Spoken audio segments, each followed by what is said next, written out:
Este se va a diferenciar de la contusión de cráneo, que este va a corresponder a un impacto mecánico sobre la bóveda craneana que este no va a producir alteración del contenido intracraneano, ¿no? Dentro de la epidemiología tenemos que la mayoría de los accidentes van a corresponder a caídas y accidentes de tránsito, y el grupo que va a estar más afectado va a ser entre los 20 y 40 años, constituyendo la primera causa de muerte y discapacidad en la población. En el 10% de los TECs son graves y el 10% están asociados a fractura cervical. Siguiente, por favor. Bueno, dentro del mecanismo de impacto tenemos a los impactos directos, o golpe, que va a ser la lesión va a estar directamente en el sitio donde se ha producido el impacto, como podemos ver en la primera imagen. El impacto está, digamos, en la zona occipital izquierda, y la lesión intracraneana también va a estar en esa zona, ¿no? Y tenemos el contragolpe, que va a ser la lesión va a ser contralateral al sitio de impacto, ¿no? Ya que la masa encefálica se va a desplazar y va a producir un golpe en la zona contralateral. Siguiente, por favor. Bueno, vamos a tener tipos de lesiones. Vamos a tener las lesiones focales y las lesiones difusas. Las lesiones focales van a ser las contusiones cerebrales, hematomas intracraneales, que entre ellos van a estar los epidurales, subdurales e intraparenquimatosos. Tenemos también los higromas subdurales y alteraciones cerebrales secundarias al efecto expansivo, ¿no?, de la lesión. Y dentro de las lesiones difusas vamos a tener las axonales, vasculares, hipóxicas y al edema cerebral. Siguiente, por favor. También vamos a tener las lesiones primarias, que van a ser las fracturas, contusiones, laceraciones y lesiones axonales difusas. Y las lesiones secundarias, la primera de las lesiones primarias, estas son las lesiones secundarias, que van a ser los hematomas, hemorragias intracraneales, edema cerebral, los higromas y las lesiones isquémicas. Dentro de las lesiones secundarias vamos a tener los hematomas epidurales, que se van a asociar con fractura de cráneo y ruptura de la arteria meningia media o sus ramas. Vamos a tener las hematomas subdurales, que van a ser resultado de la hemorragia en las venas anastomáticas de la corteza cerebral superficial o ruptura de los senos venosos o sus tributarios. Y vamos a tener los higromas subdurales, que van a ser colecciones de líquido cefalorraquídeo por ruptura de la aracnoides. Y también a la isquemia cerebral. Esta va a estar causada por hipertensión intracraneal o secundaria a problemas sistémicos, ¿no?, como hipoxia, hipotensión o anemia. Siguiente. Bueno, siguiente. También vamos a tener el TEC abierto, que va a ser la ruptura de la dura madre, que permite el contacto del contenido intracraneano y el exterior. Este se va a manifestar por rinoautorraquia, exposición de la masa encefálica o neumocéfalo. Y las heridas penetrantes y perforantes, ¿no?, que se van a asociar con alta mortalidad. Bueno, entre los mecanismos de lesión vamos a tener la lesión primaria. Siguiente, por favor. La lesión primaria, que va a ser un daño producido en forma inmediata e irreversible por el efecto de la disipación de la energía en el cerebro, ¿no? Y va a producir lesiones de cuello cabelludo, fracturas de cráneo, heridas perforantes o penetrantes cefalocranianas y lesiones cerebrales focales o difusas. Dentro de las lesiones secundarias tenemos que se inician inmediatamente a continuación de las lesiones primarias, ¿no?, y corresponden a una compleja cascada de eventos. Estos pueden ser sistémicos, como pueden ser la hipotensión arterial, hipoxemia, hipercapnia, anemia, hipohipernatremia, hipohiperglicemia, acidosis y un sistema inflamatorio sistémico. Un síndrome inflamatorio sistémico, de respuesta inflamatoria sistémica. Y también podemos tener las consecuencias a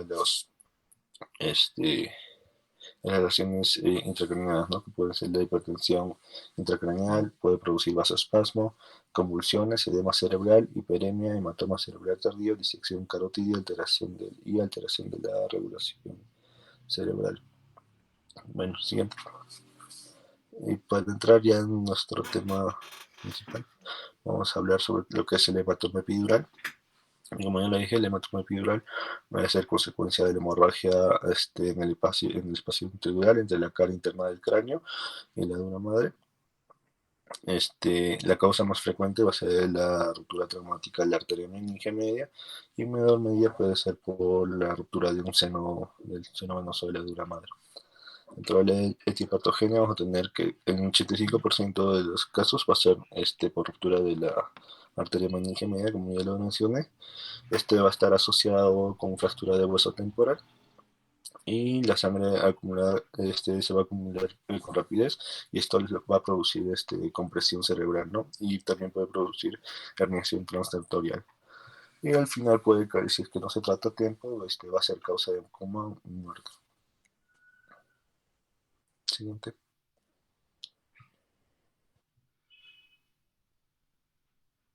Ya. Oye, continuando con la exposición, vamos a hablar acerca de la clínica de esta. Los síntomas generalmente van a ocurrir en cuestión de minutos a horas después de un traumatismo craneal y van a indicar una situación de emergencia. Y en ocasiones el sangrado no comienza por horas luego del traumatismo, ¿no? Y de igual forma, los síntomas de presión en el cerebro tal vez no ocurran de inmediato. Esta va a ir de la mano con la severidad del hematoma epidural, ¿no? Y puede ir desde un coma en casos de ser más grave a pérdida momentánea del conocimiento en casos más leves. El hematoma epidural agudo y pérdida transitoria de la conciencia, va a existir un llamado intervalo lúcido. En este intervalo va a haber una recuperación de la conciencia y luego, seguido de esto, seguido de un deterioro durante un periodo de horas debido a una hemorragia arterial continua y la expansión del hematoma. Y en este periodo vamos a encontrar, por ejemplo, dolor de cabeza, vómitos, somnolencia, confusión, afasia, convulsiones y puede presentarse con alguna hemiparesia. En esta vamos a tener signos de una pupila dilatada en uno de los ojos, debilidad en una parte del cuerpo, generalmente en el lado opuesto al de la pupila agrandada, ¿no? O dilatada. Las convulsiones pueden presentarse como resultado de un impacto en la cabeza o traumatismo, ¿no? Esta clasificación más adelante le vamos a explicar, pero va a ir de agudo a subagudo a crónico de acuerdo a las horas o el tiempo en el que se va a presentar. Siguiente. El diagnóstico se va a basar en exámenes auxiliares y luego de patología clínica, como son exámenes hematológicos o exámenes de bioquímica completa, ¿no? En los de imágenes va a haber una radiografía de cráneo en la cual no se muestra la fractura en el 40% de los casos y la mayoría son menores de 30 años. Siguiente. Ya. Además de las manifestaciones clínicas que el paciente puede presentar, las pruebas de imagen van a desempeñar un papel clave en el diagnóstico como manejo inicial apropiado para este, ¿no? Y, por ejemplo, la punción lumbar está contraindicada en estos casos, en el que se sospecha una lesión ocupante de espacio, como lo que es la hemorragia epidural, ¿no? Por el riesgo que esta puede causar una hernia. Acá, por ejemplo, tenemos una tomografía computarizada de cabeza en la cual podemos ver, ¿no? Este tipo de hemorragia epidural en la cual ya está ocupando gran parte de una parte del cerebro, ¿no?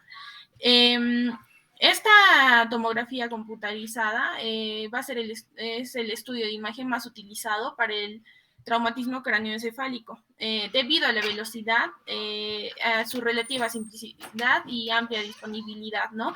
Y la mayoría de las hemorragias epidurales se pueden identificar en la tomografía, ¿no? La sangre epidural va a producir un patrón en forma de lente o biconvexo en la tomografía, ¿no? De la cabeza, porque su colección está limitada por las inserciones durales firmes en las suturas craneales. Y como se puede ver aquí en la imagen, ¿no? Que está apuntando la flechita. Siguiente. Ya. La tomografía cerebral y craneal va a ser una lesión, en esta se van a ver lesiones de tipo biconvexa de alta densidad en el cráneo y la masa encefálica, ¿no? Como pudimos ver en la imagen, y en el 84% de los casos. Y en el 11% va a ser una lesión convexa y luego de distribución recta, y el 5% se asemeja al hematoma subdural, ¿no? Es generalmente uniforme en su densidad, bordes definidos por las suturas que se presentan, ¿no? Y contiguo con la tabla interna. En raras ocasiones el hematoma epidural es isodenso y solamente se visualiza tras la inyección de contraste, ¿no? Siguiente. Ya. Ocasionalmente van a aparecer focos heterogéneos de menor atenuación dentro de esta hemorragia epidural aguda. Y este hallazgo de un coágulo sanguíneo de densidad mixta o signo de remolino, que se le llama, indica una extravasación activa de sangre y representa una indicación para una evaluación quirúrgica inmediata, ¿no? Y en el 8% de los casos no se evidencia en la tomografía y pueden encontrarse problemas como anemia severa, hipotensión, sangrado venoso con acumulación lenta de sangre, ¿no? Bueno, por ejemplo, el hematoma, su volumen de estimación para sacar, el volumen del hematoma se puede estimar rápidamente a partir de la tomografía computarizada de la cabeza utilizando la forma ABC sobre 2, ¿no? Que se aproxima al volumen de un elipsoide. Esta fórmula se va a utilizar originalmente para estimar el volumen de hemorragia intracerebral que el paciente va a presentar, pero también se puede aplicar a la hemorragia epidural, ¿no? Y esta fórmula se va a calcular utilizando la escala de centímetros en la imagen, en las imágenes de lo que es una tomografía, ¿no? Por ejemplo, es el diámetro de la hemorragia más grande en el corte de la tomografía con el área más grande de la hemorragia. B es el diámetro más grande de 90 grados en el mismo corte de la tomografía. C es el número aproximado de cortes de la tomografía con hemorragia multiplicado por el grosor del corte en centímetros. Siguiente. Acá, por ejemplo, tenemos el cálculo del volumen del hematoma cerebral. Como dijimos, el volumen en centímetros cúbicos va a ser A por B por C sobre 2. Entonces, de acuerdo, por ejemplo, acá, longitud lineal máxima, donde el hematoma tiene el mayor diámetro, ¿no? A. B es anchura máxima o de máxima extensión, ¿no? Del hematoma en el plano perpendicular a A. Como podemos ver, ¿no? Su perpendicular a. Y en el C, el grosor de la hemorragia. Se obtiene al multiplicar el número de cortes en el que la hemorragia va a estar visible en la tomografía, ¿no? Aproximadamente es de 0,5 a 1 centímetro. Siguiente. Bueno, también tenemos lo que es la resonancia magnética cerebral, ¿no? Esta va a ser más sensible que la tomografía de cabeza para la detección de la hemorragia intracraneal. Es especialmente útil en el diagnóstico de hemorragia epidural en el vértice, ¿no? Y es un complemento de la tomografía computarizada en la evaluación del traumatismo craneoencefálico y se utiliza para situaciones en las que existe una fuerte sospecha de hemorragia epidural. Es decir, cuando el nivel de conciencia del paciente está suprimido o hay un déficit neurológico focal en el contexto del traumatismo que haya tenido, ¿no? Pero sin evidencia clara del hematoma por tomografía, ¿no? Y en la estadificación vamos a tener, por ejemplo, a la clasificación, un hematoma agudo, subagudo o crónico. El agudo se va a producir lo que es una hipertensión endocraniana, y esta se va a producir a las primeras 48 horas post-trauma, ¿no? Luego el subagudo, los signos que ya mencionamos van a empezar a aparecer y estos se van a producir al segundo día o una semana post-trauma. El crónico ya también, los signos van a ser visibles después de una semana y pueden afectar al tercer o sexto par craneal. Entonces, Como decimos acá, el agudo va a ser, se va a presentar con una hipertensión endocraniana, que es lo más frecuente, ¿no? Que se presentan en estos casos. Y esa sería la clasificación, ¿no? Por ejemplo, los crónicos se pueden agravar con un aumento agudo de la presión endocraniana y los signos de este podrían ser una respiración irregular, el paciente puede bradicárdico o con hipertensión ocasional, ¿no? Siguiente.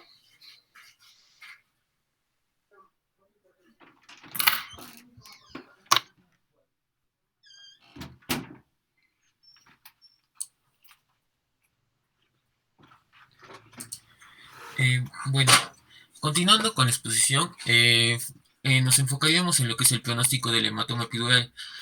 Para evaluar el pronóstico del paciente que sufre de un hematoma epidural, veremos primero cuáles son los factores de riesgo que tiene este paciente. Si es un paciente mayor de 70 años que tiene alcoholismo crónico, consumo de drogas, también que puede presentar coagulopatías o toma de anticoagulantes, así como debes evaluar la función hepática y si tiene los tiempos de protrombina y el INR alterado, también en pacientes que sufran epilepsia o que hayan tenido una neurocirugía previa, el riesgo va a ser mucho mayor a los pacientes que no la tengan. También se ha visto que en pacientes con demencia que hayan tenido un traumatismo violento y en pacientes que a la expresión neurológica son minusválidos. Entonces, hay que entender que la hemorragia epidural en adultos y niños usualmente tiene buen pronóstico, pero tiene una mortalidad de 10 al 5% respectivamente, dependiendo del tamaño del hematoma y también de la puntuación de Glasgow con la cual encontremos al paciente, también con la rapidez del deterioro que se puede presentar el paciente. Es por ello que en los indicadores del pronóstico se utiliza lo que es la puntuación de Glasgow, que se da al ingreso y también antes de lo que es la cirugía.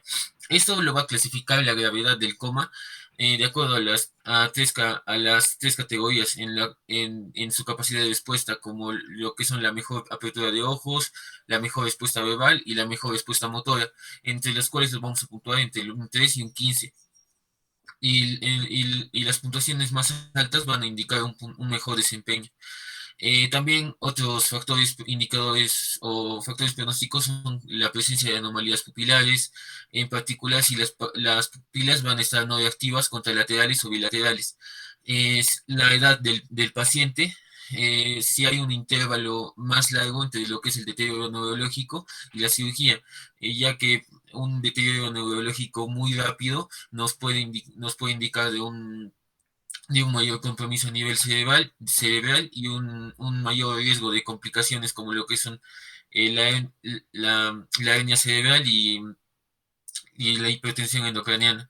Eh, Presión intracraneal elevada posoperatoria, un coágulo de sangre que tenga una densidad mixta, esto lo cual nos va a indicar que es una hemorragia aguda y también la presencia de lesiones intracraneales asociadas, como lo que son las contusiones, hemorragia intracerebral, una hemorragia subaracnoidea o una inflamación cerebral difusa, asociada a lo que es el hematoma epidural. Eh, en, en estos se va a tomar en cuenta también para lo que es el tratamiento, el volumen del hematoma, que será mayor de 30 a 150 centímetros cúbicos, y también la presencia de desplazamiento de la línea media, que sería mayor a 10 a 12 milímetros. Entonces, como para realizar el tratamiento, hay que tener en cuenta que la hemorragia epidural va a ser una emergencia neurológica que a menudo va a requerir una cirugía. Esto va a ser para prevenir la lesión cerebral irreversible y la muerte por causa de que este hematoma llegue a expandirse. Entonces, además de ello, la presión intracraneal elevada y la hernia cerebral van a ser las complicaciones las cuales pueden llevar a la muerte al paciente. Em, En algunos pacientes que son seleccionados, que se presentan con buenas condiciones clínicas, que no tengan un deterioro neuronal avanzado, o que no, o que sea una hemorragia, un hematoma epidural de pequeño volumen, pueden tratarse de forma no operatoria y se le va a realizar solamente lo que es un seguimiento con lo que son pruebas de imágenes. Hay que indicar que la terapia con glucocorticoides no va a estar indicada después de un traumatismo de craneoencefálico y puede asociarse a un aumento en lo que es la mortalidad aguda. Eh, entonces, ¿qué vamos a hacer? ¿Cuál es el procedimiento que se va a realizar para el tratamiento de la hemorragia epidural? Es primero lo que es la craneotomía y la evacuación del hematoma va a ser el pilar del tratamiento quirúrgico del hematoma epidural. Esto es cuando es agudo y sintomático. Para ello cuando se tiene que ver primero los criterios que van a indicar que se debe realizar la terapia quirúrgica, y también lo que es que lo importante es ligar el vaso sangrante si es que el sangrado se encuentra activo. Entonces, uno de los métodos de emergencia que lo que podríamos usar en el momento en el cual veamos un sangrado activo, masivo, y que esté rápidamente degenerando el estatus del paciente, podría ser lo que es la evacuación por un agujero de trépano o trepanación, que se ha utilizado en lo que es un hematoma epidural agudo, y que puede salvar la vida del paciente si el acceso a lo que es, o sea, si aún no tenemos todo lo necesario para realizar la craneotomía. Esto nos puede ayudar a retrasar un poco el intervalo entre lo que es la muerte del paciente y lo que podemos realizar la cirugía. Eh, la craneotomía abierta es la cirugía de elección, y vamos a realizar con ella vamos a realizar una evacuación más completa de lo que es el hematoma. Em, para ello, la escala de Glasgow y el examen neurológico, así como los signos pupilares y los hallazgos de imágenes, son lo principal para determinar quién va a necesitar lo que es la cirugía. Entonces, los pacientes que con signos o síntomas neurológicos focales atribuibles a lo que es el hematoma epidural agudo van a requerir una evacuación quirúrgica urgente del hematoma para prevenir lo que es la lesión cerebral irreversible o la muerte causada por la expansión del hematoma, presión intracraneal elevada o la hernia cerebral. También en pacientes que inicialmente estén despiertos y no tengan una gran sintomatología, pero el crecimiento del hematoma causa una presión intracraneal elevada y hace una disminución progresiva del estado neurológico. Esto acelerado, esto nos va a también justificar la cirugía. En pacientes que tengan un hematoma epidural agudo y un volumen del hematoma mayor a 30 centímetros cúbicos, o 30, mayor a 30 mililitros, independiente de lo que es la puntuación de la escala de Glasgow. Y se va a recomendar la evacuación quirúrgica urgente en pacientes que tengan un hematoma epidural agudo y asociado a coma, y que tengan anomalías pupilares. También vamos a recomendar la evacuación quirúrgica urgente en pacientes que dentro de los de 90 minutos hayan pasado de tener un buen estado clínico a síntomas focales, a degeneración neurológica, o que se evidencie que hay signos de hernia cerebral o presión intracraneal elevada. ¿Y cuál va a ser el tratamiento? El tratamiento quirúrgico va a ser la craneotomía con la evacuación del hematoma, con control del vaso sangrante y un anclaje dural.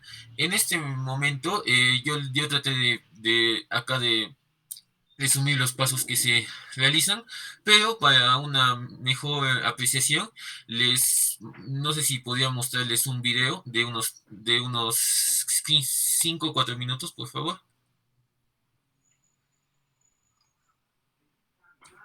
Sí. Doctor. Está bien, sigue nomás.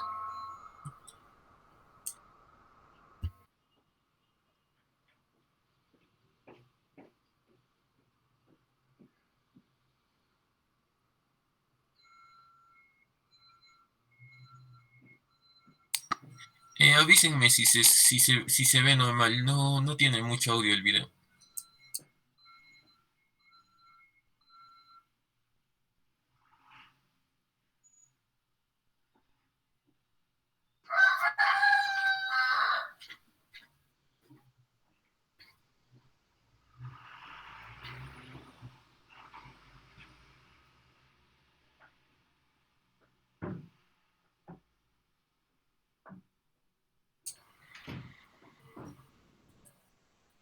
Aquí vemos lo que está realizando la incisión por capas al paciente.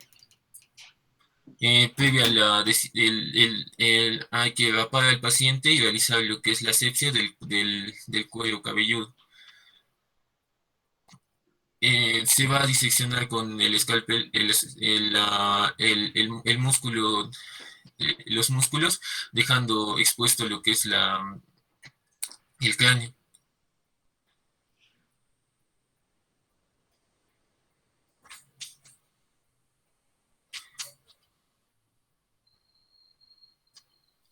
Luego en este caso era un hematoma a nivel de la región temporal, en la cual hicieron una pequeña incisión a nivel del temporal y encontraron lo que era el hematoma epidural.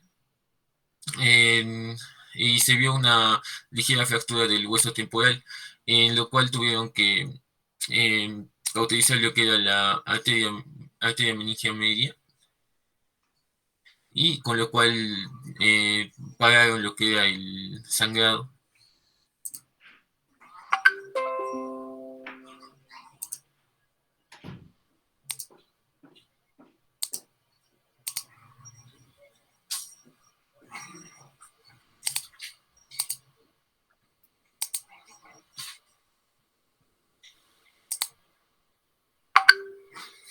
Acá vemos cómo se mueve el parte del cráneo y se encuentra lo que es el hematoma epidural, y para ello pasa a la resección del hematoma.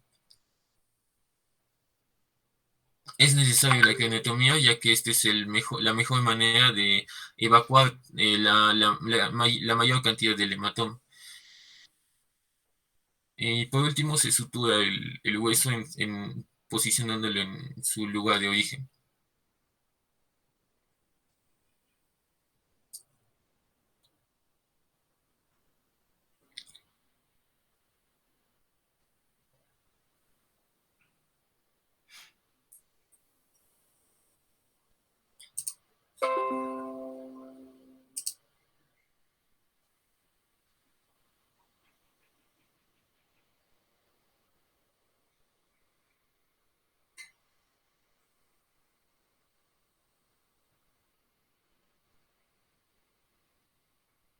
Se sutura por capas anatómicas y eso daría por concluido la cirugía.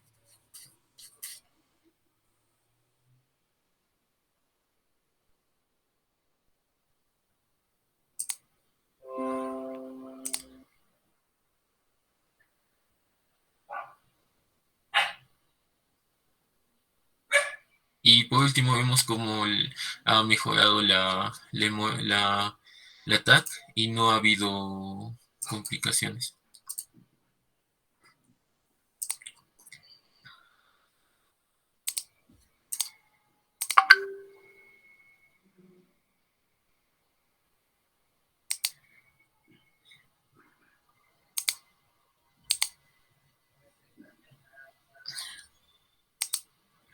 Eh, para criterios de dar el alta clínica, vamos a evidenciar si ha habido mejoría clínica del estado del paciente. Esta se va a valorar por lo que es la escala de Glasgow, una evidencia neuroimagenológica de la evacuación total del hematoma y si no presenta complicaciones el paciente. El manejo conservador se va a requerir lo que es la observación minuciosa de lo que son las imágenes cerebrales. Esto va a ser seriado debido a que puede haber un riesgo de agrandamiento del hematoma y deterioro neurológico, lo que puede requerir, lo que nos va a llevar a lo que es una intervención quirúrgica. Por lo tanto, vamos a recomendar obtener la primera tomografía computarizada de lo que es el cráneo como seguimiento a más tardar de 6 a 8 horas después de lo que es la lesión en la cabeza. El manejo conservador va a estar indicado en pacientes que tienen un hematoma pequeño, menor a 30 centímetros de cúbicos, con un grosor de coágulo menor a 15 milímetros y un desplazamiento de línea media menor a 5 milímetros. Eh, Ellos van a poder tratarse de forma no operatoria. ¿Cómo se da el tratamiento conservador? Al paciente lo tenemos que mantener en reposo, en posición Fowler de 30 grados. Se puede utilizar deshidratantes cerebrales como son el manitol o la furosemida por vía parenteral. Esto va a ser cuya elección o no y las dosis van a depender del cuadro clínico del paciente. Va a haber también, tenemos que ver la evolución del paciente y el criterio médico que nos va a indicar si el paciente, primero, si el paciente está convulsionando, se le debe dar anticonvulsivante con fentoína de 100 miligramos o carbamazepina 200 miligramos cada 12 horas. Y si el paciente presenta mucho dolor, no soporta el dolor, analgésicos como la dipirona o el paracetamol según la necesidad. Para el control, en el caso de hematomas subagudos o crónicos, que no hayan producido un efecto de masa y que el estado neurológico sea bueno, primero se indica un ATAC si empieza a deteriorarse el estado neurológico. TAC si después de una semana para el control y después un ATAC de control 1 a 3 meses para que se documente la resolución del hematoma. Y algunas complicaciones que se van a dar después del hematoma epidural van a ser la hipertensión endocraniana severa, infección del sistema nervioso central postquirúrgico y el sangrado. Hay que tener mucho cuidado con lo que es el hematoma epidural, puesto que mayormente es causado por lo que es la rotura de lo que es arterias y por eso está formado por sangre arterial. Es por ello que su degeneración puede ser muy rápida y llevarnos a estas complicaciones más fácilmente. Continuamos con lo que es el caso clínico.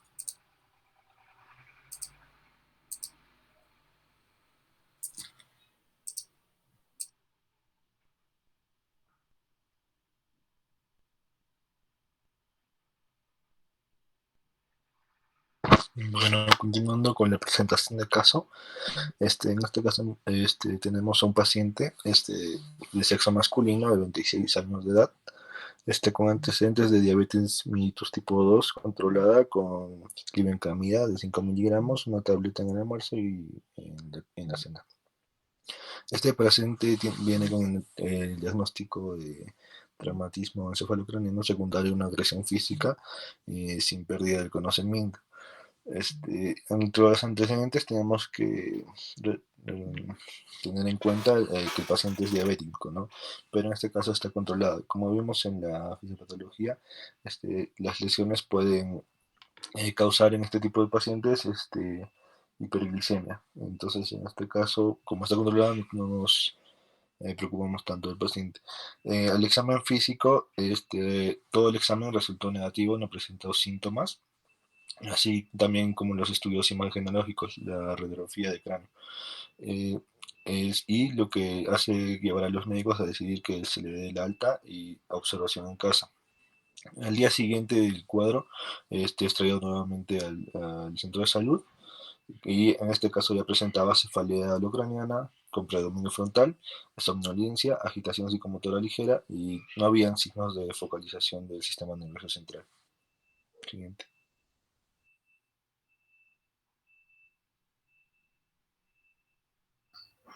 En la clínica vamos a tener que el paciente va a presentar una cefalea holocraneal a predominio frontal, como se ve en la imagen. Va a estar somnoliento, va a tener agitación psicomotora ligera, sin signos de focalización del sistema nervioso central, y va a estar somnoliento y con agitación, ¿no? Como se ve en la imagen. Siguiente.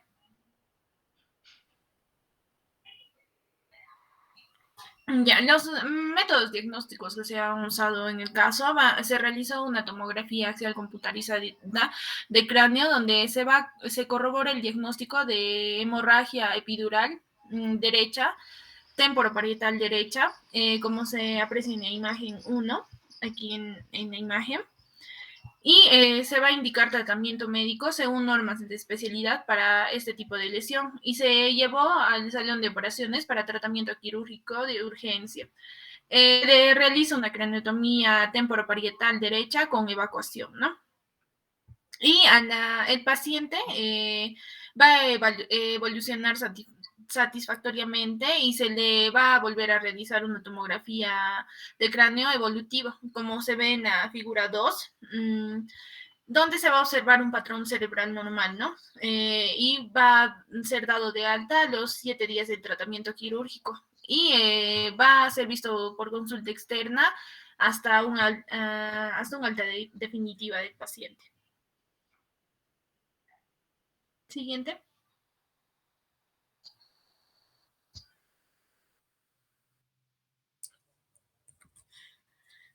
Por último, para la discusión del caso clínico hay que entender que vamos a diferenciar el hematoma epidural agudo del subagudo. Primero que el hematoma epidural subagudo es poco frecuente y solo va a representar el 2 al 12% de todos los casos de hematoma epidural. En ello se va a evidenciar que no existe la pérdida del conocimiento en relación con el traumatismo ni signos de focalización, lo cual nos va a llevar a decidir la realización de un estudio tomográfico en pacientes con cuadro neurológico después de las primeras 24 horas del traumatismo.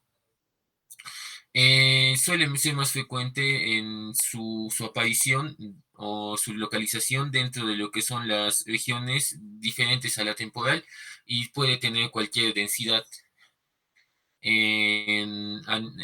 densidad en lo que es en la tomografía computarizada. Y el pronóstico suele ser más favorable que lo que es un hematoma epidural agudo. Así, y es por ello que en acá realizamos lo que es la comparación con el hematoma epidural agudo, en el cual vamos a entender que el hematoma epidural es causado por el sangrado en el espacio potencial entre la dura madre y el cráneo, y generalmente es la consecuencia de una lesión traumática. Este va a ser más frecuente en adolescentes y adultos jóvenes. Es muy raro que se presenten mayores de 50 a 60 años. Y como les expliqué antes, la sangre o la fuente de sangre del hematoma epidural suele ser arterial, y solamente en 15% de los casos se debe a hemorragias venosas. Es por ello que el hematoma epidural suele complicarse muy rápidamente debido a la cantidad de sangre mayor cantidad de sangre que va a salir. El, la principal causa para un hematoma epidural va a ser el traumatismo del hueso esfenoides, y en el colon va a haber un desgarro asociado a la arteria meningia media, lo que va a provocar una hemorragia sobre la convexidad cerebral en la fosa craneal media. Entonces, eso nos va a llevar a lo que es las manifestaciones clínicas, que van a ser entre una simple alteración de la conciencia o pérdida de la conciencia hasta lo que es un coma, dolor de cabeza, vómito, somnolencia, confusión, afasia y convulsiones y hemiparesia. Algunos pacientes con lo que es un hematoma epidural agudo y pérdida transitoria del conocimiento tienen un intervalo lúcido, como pudimos apreciar en este paciente, en el cual tuvo una recuperación del conocimiento, no tuvo deterioro y tampoco y no hubo mayor sintomatología, pero luego observamos que el hematoma llega a agrandarse y el paciente empieza a tener lo que es la sintomatología del hematoma epidural. Es por ello que es necesario la tomografía computarizada, que es un método de seguimiento rápido y preciso para el diagnóstico de la hemorragia intracraneal aguda y el hematoma epidural. En ello lo debemos diferenciar bien de un hematoma subdural con su forma que tiene el hematoma, que es un lente biconvexo. Y la resonancia magnética cerebral tiene una sensibilidad mayor que la tomografía computarizada y puede ser útil cuando aún existe incertidumbre diagnóstica o en esos 10 a 15% de pacientes en los cuales no se observa lo que es el hematoma epidural. Y eso sería todo. Muchas gracias.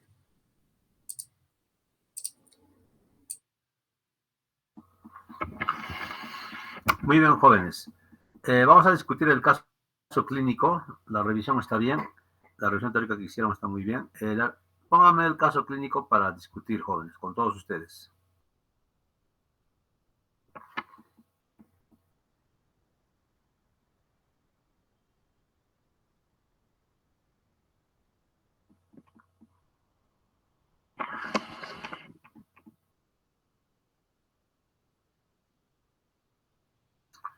Muy bien.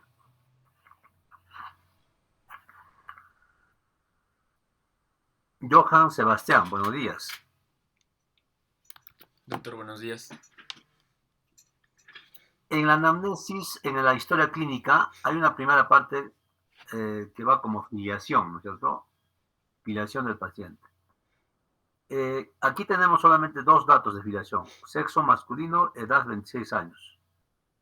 ¿Cierto? ¿Qué otros datos agregarías en este caso clínico, en la filiación, de importancia para este caso?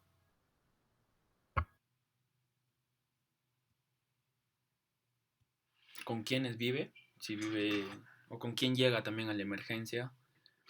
Si llega solo, bueno, en este caso, claro, solo o llega acompañado de alguien, cómo lo traen, ¿no? Si viene en camilla o si viene todavía consciente, serían datos importantes esos.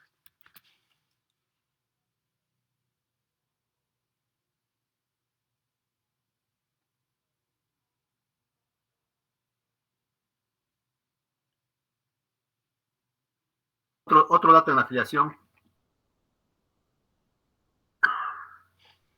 Aparte de la diabetes que está mencionada, tal vez si No, tiene no, no, alguna... no, no, no, no, no. En la filiación nomás. En la filiación hay como 12, 15 datos, ¿no es cierto, jóvenes, en la historia clínica?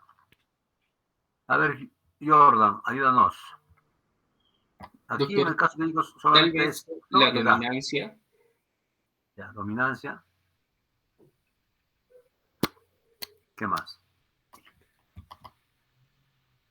Ya, uno que diga cada uno, ¿ya? Margarita, Margarita, buenos días. Tenía que Buenos ser. días, Perdón, doctor. doctor, no sabía que tenía que seguir. A ver, otro dato. ¿Sería procedencia, doctor? Ya, procedencia, muy bien. Marjorie, buenos días.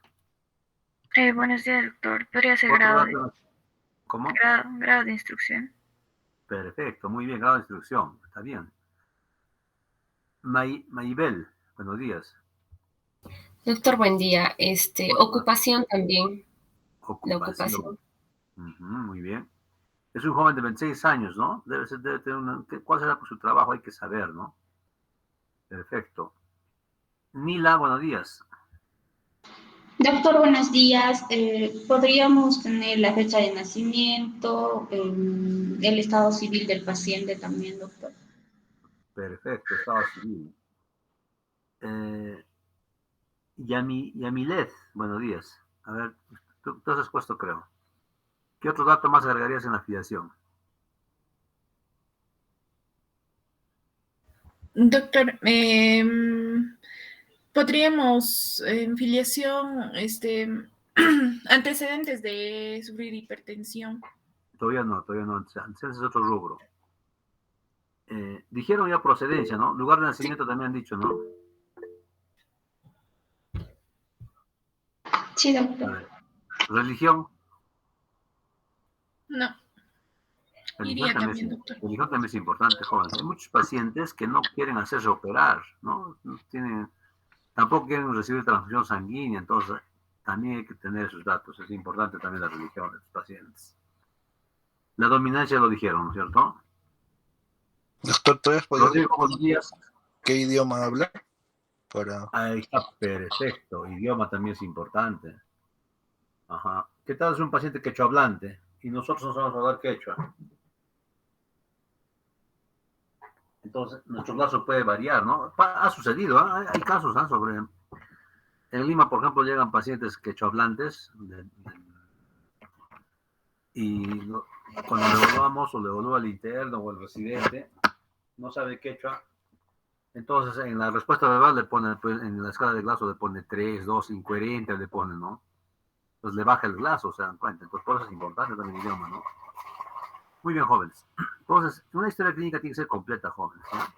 Bueno, en el caso clínico lo presentan así, pues no hay problema, pero nosotros esta discusión la hacemos justamente para agregar y para aprender qué es lo que tenemos que tomar en cuenta, ¿no? De cada paciente. Muy bien, en antecedentes, acá hay antecedentes. A ver aquí. David ha expuesto, ¿no? David, antecedentes. ¿Qué te parece los antecedentes? ¿Es importante o no es importante? A ver, coméntanos.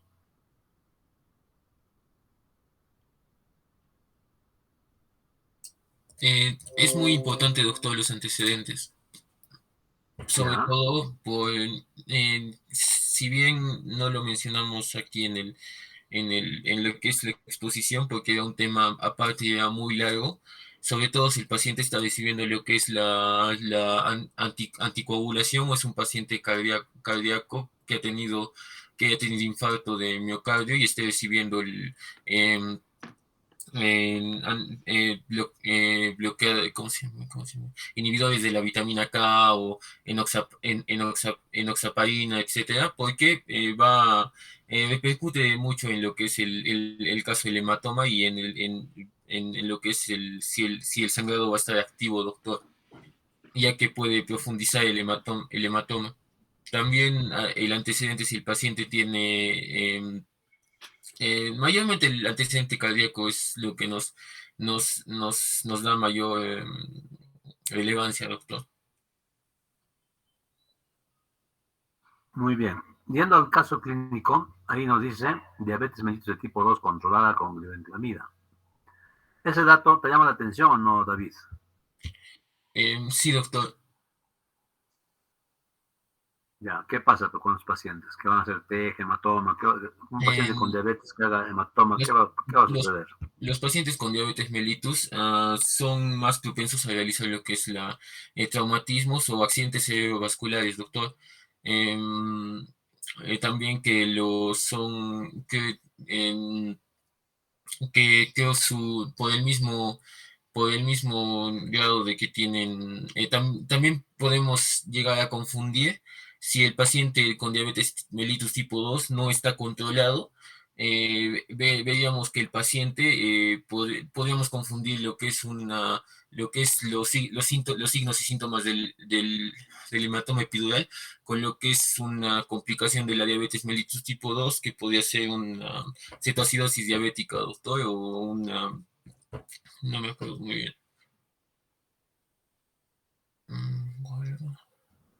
Muy bien. Un coma diabético, doctor. Puede llegar a ser coma, pues, ¿no? Los pacientes con traumatismo craneoencefálico o encefalocraniano jóvenes, por el hecho de recibir el golpe a nivel del cráneo, el cráneo por continuar también golpear el cerebro, provoca edema cerebral. ¿Ya? Si es que es muy fuerte, intenso, ¿no? Y si ahora ha ocasionado un hematoma epidural o subdural, en este caso epidural, estos pacientes normalmente hacen hiperglicemia, aumenta. Y si este paciente es diabético, por eso es importante ese dato, ¿eh? Y si es diabético, aún más va a subir la glucosa, ¿cierto? Si el paciente es diabético y los pacientes con traumatismo encefalocraniano hacen hiperglicemia, la glucosa de este paciente se va a subir. Ya más adelante vamos a ver en el tratamiento, porque incluso nosotros en los pacientes con traumatismo craneoencefálico, lo que hacemos es evitar darle glucosa o controlar la glucosa, ¿no? Como hacen hiperglicemia, tenemos que controlar la glucosa, ¿no? Pero nuestro tratamiento, por ejemplo, no siempre es con dextrosa, sino con cloruro de sodio. Ya, siempre en traumatismos craneoencefálicos, el tratamiento indicado, la vía principalmente, es cloruro, no puede ser dextrosa. Aumentarías más su glucosa. Ahora, ya hemos hecho la primera clase teórica, ¿no es cierto?, en fisiopatología. Y ustedes saben que la glucosa elevada es dañino para las neuronas, ¿no es cierto? Por eso hay que relacionar ya con los conocimientos que estamos aprendiendo. Pues por eso de que este dato es muy importante en este paciente. Entonces tenemos que tener mucho cuidado en la glicemia, en la glucosa de ese paciente post-traumatizado. Para eso va a ser importante ese antecedente. Y está bien que lo han puesto. Muy bien. Gary Nina, ¿no? Buenos días. Buen día, doctora. A ver, ¿qué dice ahí? ¿Sufre TEG? Dice, lee esa parte, ¿qué dice? ¿Qué nos dice el caso clínico? A ver, el examen físico resultó negativo, así como los estudios imagenológicos, radiografía de cráneo, se decidió... No. Un ratito. Ahí al final, en esa anamnesis que hice, ahí al final dice, sufre traumatismo craneoencefálico secundario, dice, ¿no es cierto? Esa parte analiza, a ver.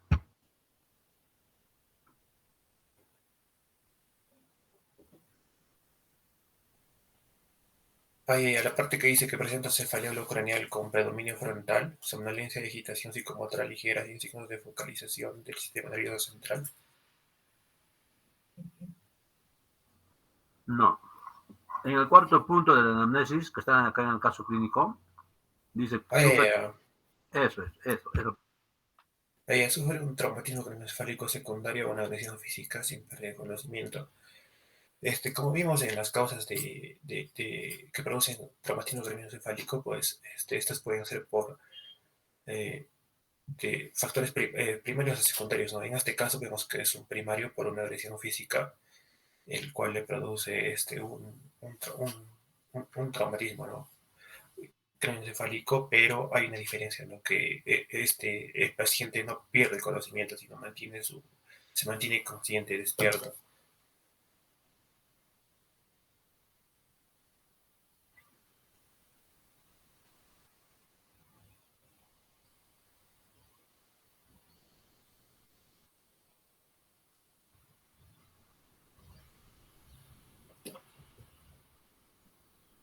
Bueno, ese traumatismo es sin pérdida de conocimiento. No se pone conocimiento. Así dice en el caso clínico, jóvenes. Conocimiento, dice. En el PDF, en el archivo, en el documento que he revisado. Un poquito mal está decir pérdida de conocimiento. Tiene que poner sin pérdida de la conciencia. Sí, doctor, así dice en el aquí está, ¿no? Bueno, a veces no nos fijamos, pues, ¿no? Incluso cuando presentamos esos temas en páginas, ¿no? Entonces, no, pero yo lo estoy corrigiendo desde que no se debe poner así, colocar, o sea, escribir así, sin pérdida de conciencia, Jennifer. Este paciente, a pesar de que no haya perdido la conciencia, su conocimiento también debe estar bien, ¿no es cierto? Por eso dice sin pérdida de conocimiento. Bueno, entonces, el paciente tiene Glasgow. A ver, espérate. No, vamos al examen físico. Es que, mira, no tiene nada de anamnesis, ¿no? O sea, de historia de la enfermedad no tiene casi nada. ¿Qué ha podido pasar? Agresión nada más. ¿Con qué será? O sea, mejor ustedes analicen. A ver, Johan, ¿qué indagarías entonces a la familia sobre este traumatismo? Si es agresión física. Cuando es un paciente que está consciente, ¿no? ¿Qué le preguntas? Sería... ¿Qué datos quieres informar? O sea, si dice agresión física, habría que ver, bueno, a qué hora llega la emergencia, ¿no? Porque si ha sido, digamos, en horas de la noche, lo que más pensaríamos es que tal vez estaba en una discoteca o algo así, y ahí es donde lo han agredido, o estaba en la calle y lo han querido asaltar y por no soltar tal vez sus cosas lo han golpeado, ¿no? Podría ser una de las posibilidades. O tal vez su ocupación, porque, bueno, pero ahí dice agresión física, ¿no? Pensando en su ocupación, tal vez ha caído de alguna altura o le ha caído algo en la cabeza y no estaba con casco, pero si dice agresión física serían esas alternativas, las dos primeras. Bueno, Jordan, ¿qué más? ¿Qué más hay en esa agresión? ¿Qué más preguntamos?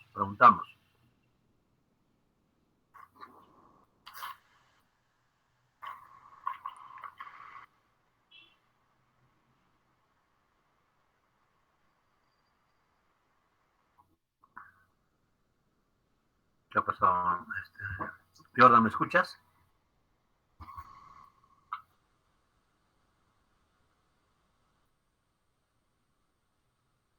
Hola. Doctor, disculpe, mi internet está fallando, no lo escuché bien. Allá. Mira, a ver, nosotros estamos haciendo una historia clínica de este paciente que viene por agresión física, por emergencia probablemente. ¿Qué datos necesitamos, ¿no? Para hacer una historia clínica completa? Solo dice agresión física. ¿Ya? ¿Qué otras cosas preguntamos? Mira, yo soy un ejemplo, y se van a lucir, ¿ah? Tenemos que decir, pues, ¿no? Si el momento que le ha agredido el paciente estaba en estado etílico, si en el momento que le han agredido físicamente el paciente estaba, trabajando o es una discusión, o sea, hay muchas cosas que preguntar, ¿ya? Y si el paciente estaba de repente deambulando, ¿no? Un asalto tal vez, ¿no? Y, ¿qué más? Mira, si en el momento que lo agreden al paciente provoca herida cortante en el cuero cabelludo, le ha hecho una herida, no hay esos datos no hay, pero como no hay que preguntar. Supóngase que estos datos nos dan el paciente o el familiar, ¿no? Así nos comenta, nos cuenta, ¿no? En ese momento. Pero nosotros tenemos que profundizar, tenemos que llegar al fondo del problema, ¿no? Entonces, tenemos que indagar todos esos datos. Si en ese momento que le han golpeado, ¿con qué le han golpeado, no? ¿Qué objeto? Contundente, cortante, piedra, botella, hay tantas cosas que hay para preguntar, jóvenes. Entonces, porque cada objeto es diferente forma de provocar traumatismo. Entonces, ahora ya se pueden lucir, ¿no es cierto? Entonces, a ver, ¿qué me dices? A ver, Jordan, ¿qué más le pregunta a este paciente? Tal vez, doctor, si perdió el conocimiento al momento de que lo golpearon, pero que dice que no.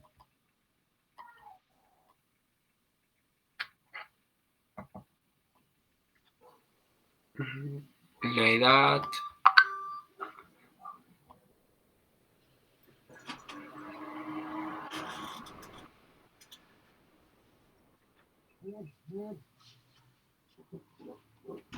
Mira, tú has dicho muy bien, se ha perdido conciencia. Pero igual, en conciencia hay tantas cosas que ahondar, ¿no? Por ejemplo, ¿cuánto tiempo ha perdido la conciencia?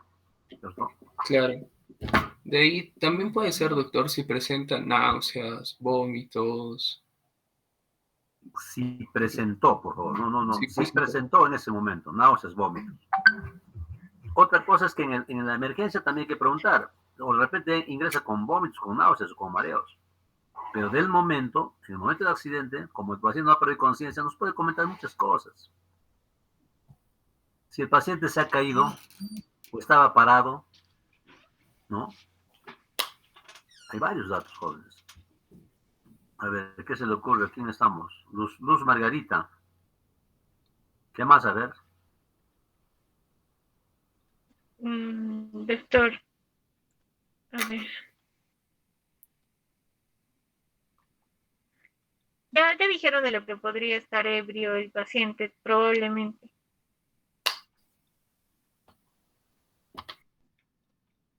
¿Se me escucha?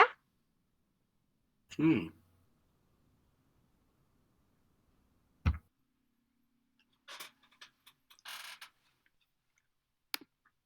Bueno.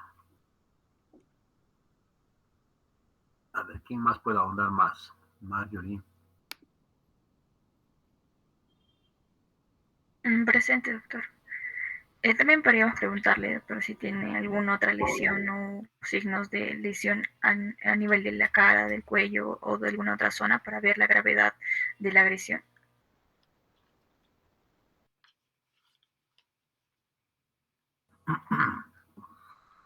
Muy bien, Juan. Yo voy a hacer un resumen pequeñito ya.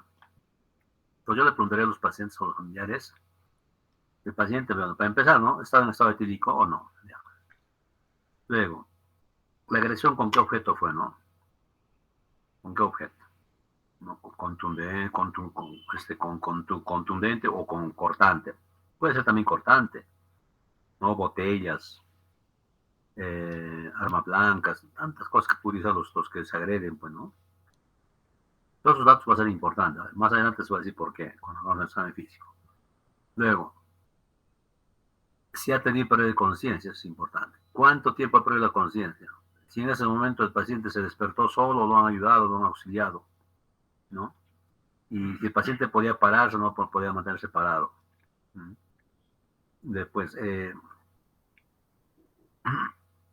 los vómitos hemos dicho, ¿no? Si ha presentado vómito, ¿cuántas veces ha vomitado? Si es que vomita también, ¿no?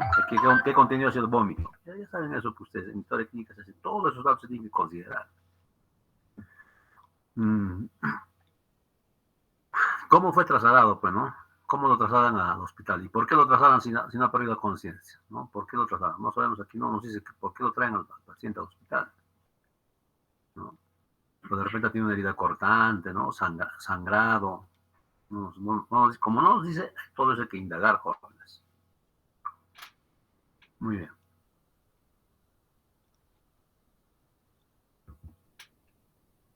Maybel, a ver, el examen físico. Lectura del examen físico y vamos a analizar. Está bien, doctor. El examen físico resultó negativo, así como los estudios imagenológicos como radiografía de cráneo, Se decidió el alta y observación en la casa. Al día siguiente fue traído nuevamente por un familiar, pues presentaba cefalea oleocraneal con predominio frontal, somnolencia y agitación psicomotora ligera, sin signos de focalización del sistema nervioso central. Maybel, haz un análisis, a ver, de todo lo que dice ahí. La primera parte, el primer punto, a ver. Ya, creo que también nos faltaría profundizar a qué se refieren con examen físico negativo, ¿no? Si es en cuanto a la escala de Glasgow o si no han encontrado ninguna alteración en todo el examen físico. Y ¿qué más? Estudios imagenológicos. Bueno, y dicen que en la radiografía tampoco no hubo hallazgos, ¿no? En la radiografía de cráneo. Uh-huh. Sí, a veces es muy resumido. Bueno, es un caso, ¿no? Es un caso clínico. El examen físico resultó negativo. A veces se pone sin particularidades, ¿no? O sea, nos está haciendo entender de que todo está ok, ¿no? Paciente sano como nosotros.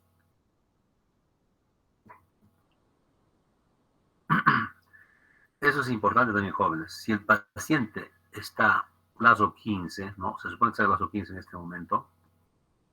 Debe estar caminando, debe estar respondiendo al interrogatorio, obedecer a órdenes, todo, ¿no? Ok, está. Entonces, tal vez ha tenido una herida cortante o tiene un cefalohematoma, ¿no? Epicraneal. En todo caso, en esos casos sí está bien lo que han hecho con este paciente. Se solicita una radiografía para descartar alguna fractura, pues, ¿no? Y en esta radiografía ellos dicen que no encuentran también nada, ¿no? O sea, está limpio. Por eso es que ellos optan por darle de alta, pero en este caso, ¿no? Mira, cómo es, nos faltan los tiempos acá, ¿no? Los tiempos. Desde el momento de la agresión física hasta el momento que le sacan la radiografía, ¿cuántas horas habrá pasado? Eso es importante. ¿Ya? ¿Cuántas horas habrá pasado? Entonces, los tiempos nos faltan, ¿no? Por eso a veces es bueno decir, pues el accidente ocurrió a tal hora, ¿no? El paciente ingresó al hospital a tal hora también, ¿no? Es bueno poner esos datos, ¿no? Y cuando describimos la radiografía en la historia clínica hay que poner también la hora. Radiografía de cráneo a la hora se pone, ¿no? Fecha y hora. Entonces describes, ¿no? No tiene fracturas, no hay hundimientos, sin particularidades.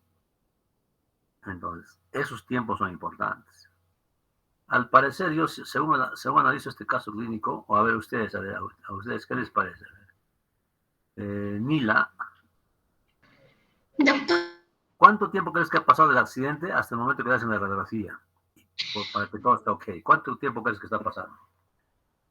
a ver, digamos que el paciente la tarde habrá llegado hasta que sus familiares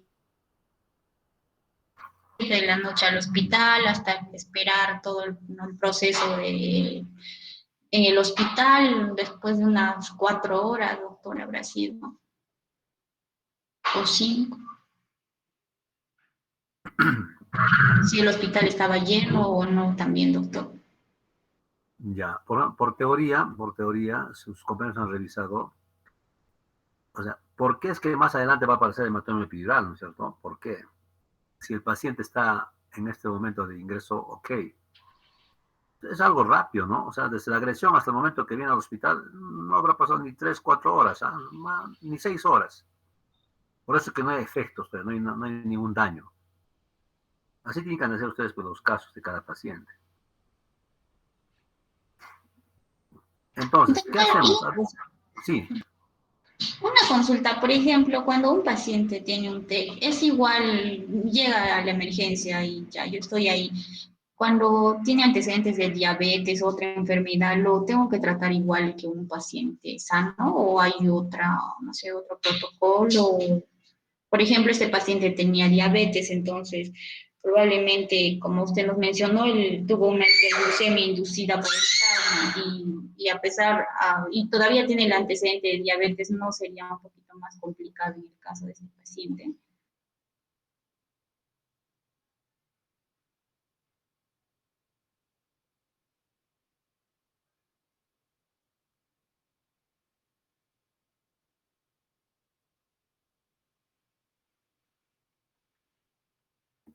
Está bien la pregunta, ¿no? Bueno, estuvimos en otro punto, pero bueno, ya hemos cambiado de punto. Lo que sucede, si el paciente te dice que tiene antecedentes de diabetes mellitus, en ese momento todavía no tiene mucha importancia. Lo que más importa en ese momento es el traumatismo, el estado de conciencia, el estado neurológico, es lo que más interesa en ese momento. ¿Ya? Ahora el paciente de repente siempre está tomando su tratamiento, entonces no hay problema, pues, ¿no? Lo que más interesa es el paciente que viene con traumatismo craneoencefálico, si tiene antecedentes de N cosas, lo que más nos interesa a nosotros ahí es el estado neurológico, el cerebro, el tronco encefálico, cómo está. Lo demás ya se puede tratar, pues, ¿no? Porque si el paciente está haciendo un hematoma epidural gigante, está comprimiendo el tronco encefálico, el paciente está en GLASO 5, 4, ¿te va a interesar la diabetes o te va a interesar algún problema cardíaco, renal? No. Tenemos que operarle a ese paciente pronto, o sea, más nos tenemos que abocar al cerebro, ¿no? Entonces, a descomprimir el tronco encefálico para que el paciente no fallezca, ¿no? Lo demás ya se trata, pues, después, ¿no? Bien. Y estaba preguntándoles entonces el tiempo, jóvenes. Entonces, según mi experiencia, este paciente ha llegado casi pronto al hospital. Por eso es que no se encuentra ningún signo, ¿no? No tiene, o sea, el paciente ya diría, pero tengo dolor de cabeza, ¿no?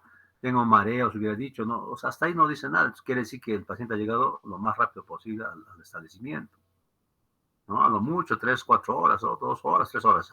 Así parece el tiempo. Pero miren, esta es una experiencia, jóvenes, ¿eh? Este caso clínico está bonito. ¿Por qué? Porque siempre los pacientes con esos antecedentes de traumatismo, es siempre observarlo, no lo puedes dar de alta. Eso está en la teoría también. Cuando hagamos teoría también os voy a explicar eso, ¿no? Siempre los pacientes con traumatismo craneoencefálico tienen criterios, hay criterios, esa es la palabra exacta, criterios. El paciente en este caso no tiene criterios para quedarse, ¿eh? Está sano, negativo, dice, ¿no? El examen físico y radiología también sin particularidades, no hay criterio para quedarse, pues, ¿no? Todos de alta. Pero es mejor observarlo siquiera 6 horas, 12 horas, ¿no? En el hospital, que se quede, ¿no? Que se quede unas cuantas horas. Le ponemos una vía con su cloruro y un analgésico. Por ahí siempre le va a doler por el golpe, ¿no? Observarlo. No han hecho un poquito mal acá al enviarlo a su casa. Y eso pasa, jóvenes, ¿sabes? Nos confiamos. Entonces se va a su casa y en su casa se complican los pacientes. Hasta pueden llegar ya muy complicados. Yamilet, a ver, continúa con el tercer punto de este caso del examen físico.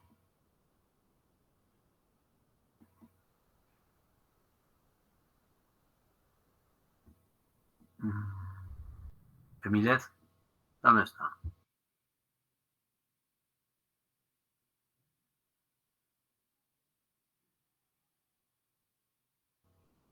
No está Yamilet. Rodrigo, el tercer punto, a ver, joven. Ya va a estar. Lecture primero, una lecturita y luego analizamos, a ver, ¿qué dice? Lo que fue, el siguiente día fue traído. Ese es el tercer punto. El siguiente día fue traído nuevamente por un familiar, pues presentaba cefalea holocraniana con predominio frontal, somnolencia y agitación psicomotora ligera, pero sin signos de focalización del sistema nervioso central. A ver, ¿qué te parece? ¿Qué es lo que está pasando con el paciente? Podría ser que el paciente, por el traumatismo cefalocraniano que tuvo, esté presentando algún cuadro de hipertensión endocraniana por los síntomas que tiene, sobre todo Bueno, también habría que preguntar ahí a qué hora empezó la cefalea, ¿no? Si fue más nocturna, para que nos Muy ayude bien, perfecto. el diagnóstico. ¿Qué más preguntarías? ¿Está bien? Si en algún momento el paciente también tuvo secreción nasal, como podría ser sangre tal vez. Ya, muy bien. LSR también puede salir, ¿está bien? Sí. Así tienen que ser jóvenes, así tienen que ser indagadores. Muy bien, ¿y qué más? Más. Ahí dice somnolencia y agitación. Sí. Igual, ¿no? Sí. Desde que ahora está con agitación, desde que ahora está somnoliento, no responde. Es intermitente, ¿no? Como. Ajá, sí. Y aquí también preguntar, aquí es donde hay que preguntar si el paciente ha tenido náuseas y vómitos, ¿no? Se ha llegado a vomitar. Porque ya está haciendo signos, mira, está haciendo signología ya, ¿no? De hipertensión endocranial. Ajá, tiene razón Rodrigo. Entonces, así es, joven. Esta parte de historia clínica, esta es parte de historia clínica, ¿no? Ya, recién estamos entrando en un caso, ¿no? Muy bien. ¿Dónde estamos? Gary.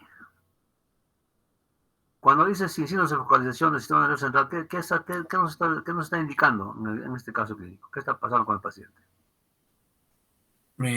Por ejemplo, que no hay, por ejemplo, alteración de las funciones cerebrales superiores, que, bueno, en sí, que todo está normal, ¿no? Según el examen físico.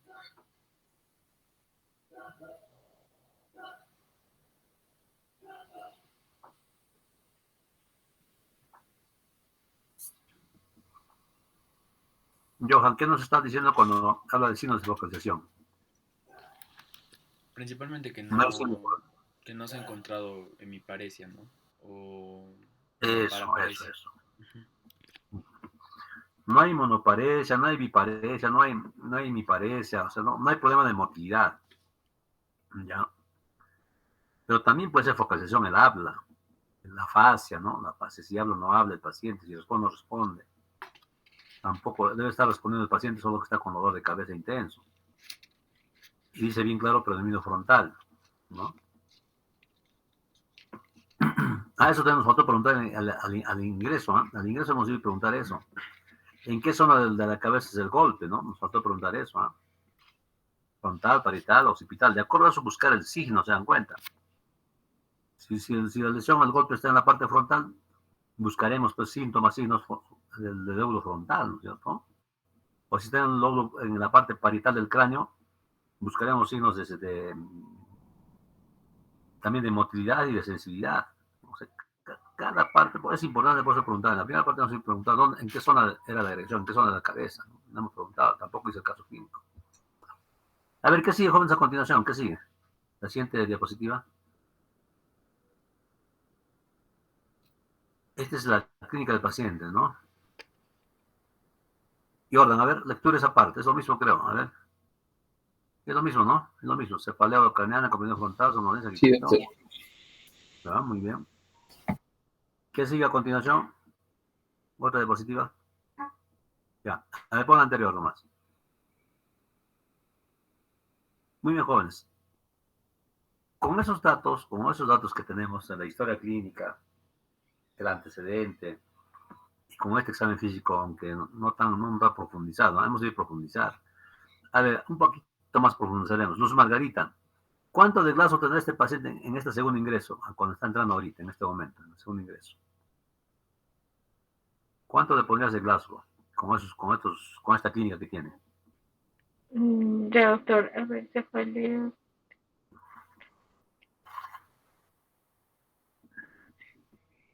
Doctor, estaría en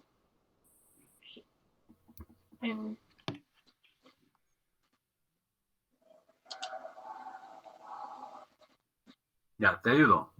¿Cuánto será la apertura ocular? La apertura ocular, ¿cuánto será? ¿Cuántos puntos le pones?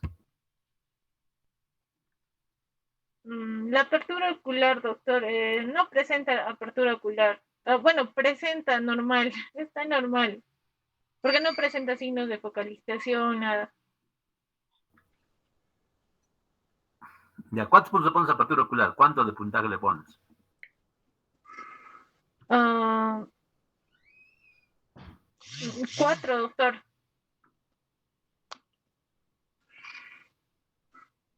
El puntaje máximo de apertura... Ya, está bien. El puntaje máximo de apertura ocular, ¿cuánto es? Doctor, no le escucho muy bien. El puntaje máximo en apertura ocular, ¿cuánto se pone? ¿Cuánto es? 4, doctor. Ya, pero este paciente está somnoliento. Ya, entonces sería, doctor, 3. 3, pues, ¿no? O sea, esos datos Sí, hay que considerar. Muy bien. Respuesta pues, verbal. Ya, somnolencia, agitación, sí. Sería Sería 5, doctor. Bueno, 4 sería en todo caso, porque como el paciente está somnoliento. Muy bien, y a veces están analizando, ¿ves? Recién están analizando, así tiene que ser. Le bajamos un punto a cada uno, está somnoliento, pues no, de repente responde al estímulo cuando le hablas muy fuerte, ¿no? Ya, 4 también. 3, 4 estamos ya. ¿Respuesta motora? Sería 5, doctor, porque por la somnolencia y también tal vez por la cefalea que presenta. Ya, el puntaje máximo de respuesta motora, ¿cuánto es, Margarita? 6. 6, muy bien. Para que sea 6, ¿qué tiene que hacer el paciente? Tiene que obedecer órdenes. Bueno, no tendría que estar somnoliento. El paciente puede obedecer, tal vez obedece órdenes, ¿ah? Está somnoliento, lo despertamos y le decimos abre la boca, de repente abre la boca, pues, ¿no? Bueno. Claro, entonces sería 6, doctor, en 6, todo yo creo que es 6, sí. Entonces, ¿cuánto será su puntaje? A ver, así se saca el glaso, analizando punto por punto. Porque si vas a calcular de frente el glaso, no puede. ¿Cuánto sale entonces el glaso? 14, doctor. ¿Que no es 13? A ver, 8. 3 más 4, 7. Sí, 13, doctor. 13, es que le puse 4 en el primero. La matemática nos sale mal, ¿ves? Muy bien, jóvenes. 13. Luz, ¿no? Marjorie. ¿Doctor? Ya. Ahora sí me puedes decir cuáles serían los diagnósticos de este paciente, ¿no? Los probales diagnósticos. ¿Qué diagnóstico le pondríamos? Bueno, doctor, en diagnósticos podría ser uno, bueno, el diagnóstico confirmado sería traumatismo encefalocraneano. El segundo diagnóstico sería hematomas epidural con diagnóstico diferencial de hematoma subdural. Y podría estar, también podríamos ver complicado con una hemorragia intracerebral, ¿no? Por el traumatismo. Eso vería con la tomografía. ¿Qué otro diagnóstico más?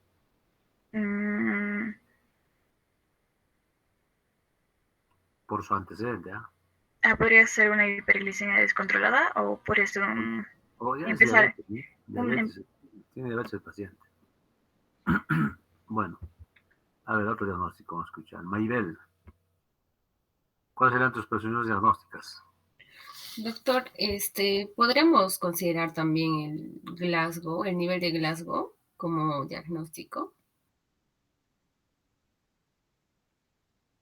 Por supuesto, todo lo que hemos analizado entra para nuestro diagnóstico, todo. A ver, ¿cuál es nuestro diagnóstico entonces? Primero el TEG, luego la diabetes mellitus, que ya tiene como antecedente, el Glasgow 13 y...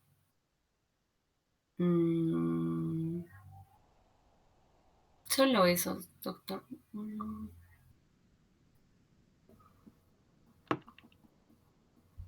Sí. Cuando nosotros decimos TEG, jóvenes, a ver, les voy a dar. Cuando decimos TEG, ahí ya tenemos que decir nosotros traumatismo cráneoencefálico leve, moderado o grave. ¿Con qué diferenciamos eso? Con el Glasgow. Por eso hemos analizado el Glasgow. Entonces, Nila, ¿cómo sería? ¿Traumatismo cráneoencefálico leve, moderado o grave? ¿Cómo sería? Sería un moderado. ¿Por qué moderado? Por el Glasgow de 13, doctor. Ya, moderado, ¿de cuánto a cuánto es? ¿De cuánto a cuánto puntaje es moderado? No recuerdo con exactitud, doctor. No, es el problema. Ustedes están viendo sin leer. Cada caso clínico tiene que venir leyendo, jóvenes. Hay que leer, por favor. Si hoy día vamos a tratar de hematoma epidural, tiene que venir. Es pequeño el hematoma epidural, entonces tiene que leer hematoma epidural. Y por lo tanto, ahí está pues la escala de coma de Glasgow, ¿no? Criterio para clasificar los traumatismos craneoencefálicos. Muy bien. A ver, ¿quién se recuerda? ¿Quién sigue? Yamilet. ¿Cuál es el puntaje de TEG moderado? ¿De cuánto a cuánto?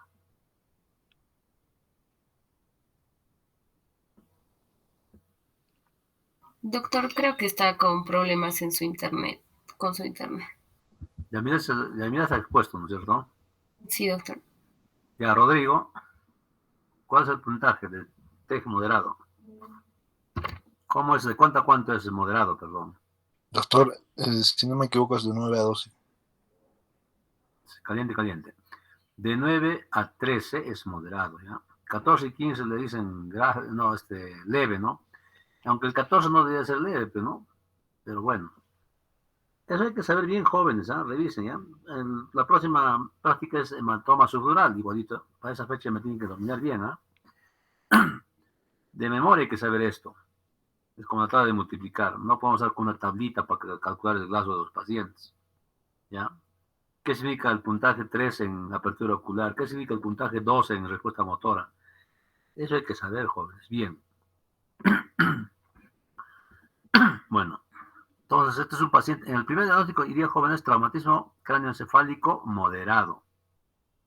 Y luego, ¿qué ponemos? Descartamos, a descartar, no diagnóstico, a descartar, fractura de cráneo puede ir. A descartar hematoma intracraneal, no sabemos cuál hematoma puede tener, puede ser epidural, subdural o contusión. Hay tres tipos de hematomas intracraneales por traumatismos. Por eso si ustedes vienen lecturando algo sobre este tema, vamos a comprender y vamos a ir aprendiendo de esta práctica. Si no han venido así, entonces no van a salir con dudas, jóvenes. Para la próxima lean hematoma subdural, ¿eh? Para entender bien. Muy bien, entonces, a descartar, hematoma intracraneal. No sabemos cuál puede ser. Cuando tú dices hematoma intracraneal, estamos hablando de los tres hematomas. Epidural, subdural o contusión. ¿Ya? ¿Qué más? Y por su antecedente, que es diabético, pues no diabetes, ¿no? Ahora, como el paciente está en grado 13, según hemos calculado en este caso, todavía no hablamos de hipertensión craneal, ¿no es cierto? Porque no ha mencionado en ningún momento de vómitos, mareos, náuseas, no ha mencionado. Para que haya hipertensión craneal, ¿cuál es el signo más importante? A ver, ¿quién ha expuesto? David. Para hablar de hipertensión craneal, si este paciente salía con hipertensión craneal, ¿cuál sería el signo que nos diría que sí tiene hipertensión craneal? ¿Qué tendría que presentar el paciente?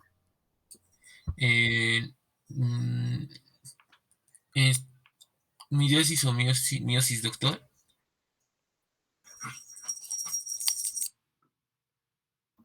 Otro.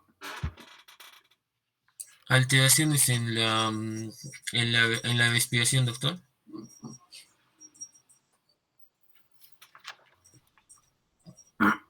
El más importante, jóvenes, es el vómito explosivo. Estos pacientes con hipertensión craneal ya están con vómitos explosivos, constantes, están vomitando. Ahora, la pupila sí nos va a ayudar. Si la pupila hay anisocoria, incluso nos va a decir el lugar donde está el hematoma. La pupila ya nos avisa de más cosas ya. Pero para verlo normal, paciente, así viendo normal, el paciente está ingresando por emergencia, está con vómitos, ¿no? Y está con movimientos involuntarios inespecíficos, que se mueve porque está irritable.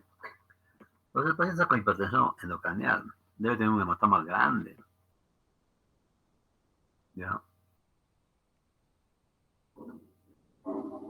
Entonces, esos serían nuestros diagnósticos. ¿Qué solicitamos ahora, Gary? Gary, ¿qué examen solicitarías a este paciente en este segundo ingreso? Una tomografía sin contraste, doctor, para descartar si es bueno, aunque ya nos dijo que es un TEG, ¿no? Una tomografía, doctor. Y también podría ser una placa de rayos X, y si no hay placa, una punción lumbar para ver si hay hemorragia, doctor. Muy bien.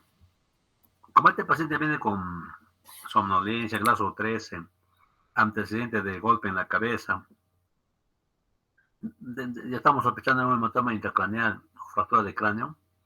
Ya le ha hecho una radiografía anterior a un principio y no había nada. Entonces una tomografía queda, no queda otra. Tomografía con o sin contraste. Johan Sebastián. Tomografía con o sin o los dos. Podríamos pedir los dos, pero mejor sin contraste primero. Ya, muy bien. Sin contraste.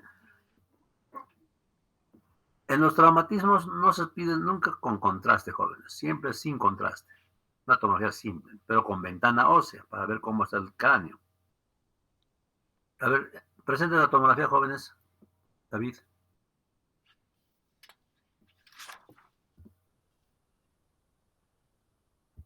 Muy bien.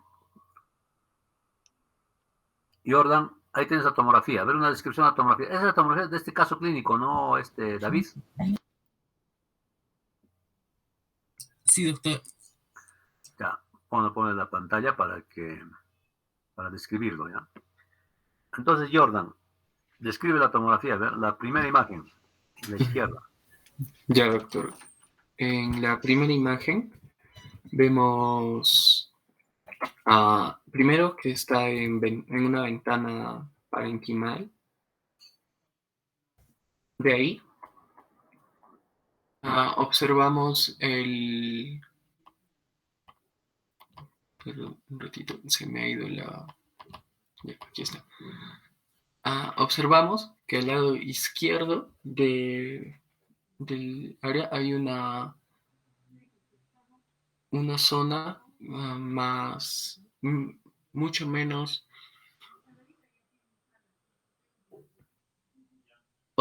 menos radiopaca, más radiolúcida, con una forma característica del hematoma epidural. También vemos que la línea media está desplazada, ¿no? Y que la zona donde debería estar el cuarto ventrículo no se encuentra y está desplazada hacia la derecha. De ahí en la figura 2, en una ventana ósea, vemos que hay una fractura en el lado izquierdo. Me parece que es en el hueso parietal o el temporal, no estoy muy seguro.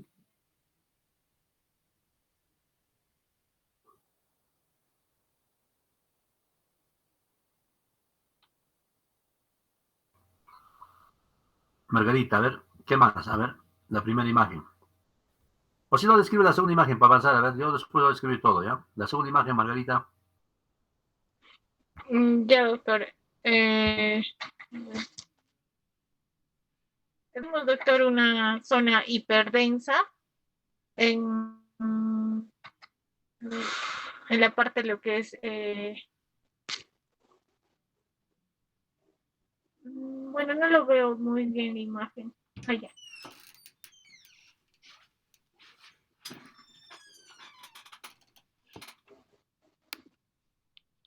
Ya, doctor, veo una zona hiperdensa en la parte temporal, si no me equivoco. Eso sería lo más relevante, doctor. Y también creo que hay una desviación o del ventrículo, del tercer, no se ve lo que es el ventrículo, el tercer ventrículo, si no me equivoco, ya que está como la línea media hay una desviación, si no me equivoco. Y parece también que podría haber lo que es una calcificación en la parte de lo que es,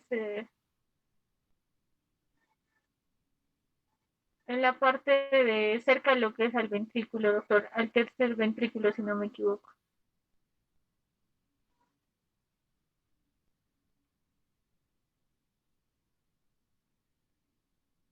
Muy bien. Marjorie, las imágenes de abajo, describe, a ver, las imágenes de abajo.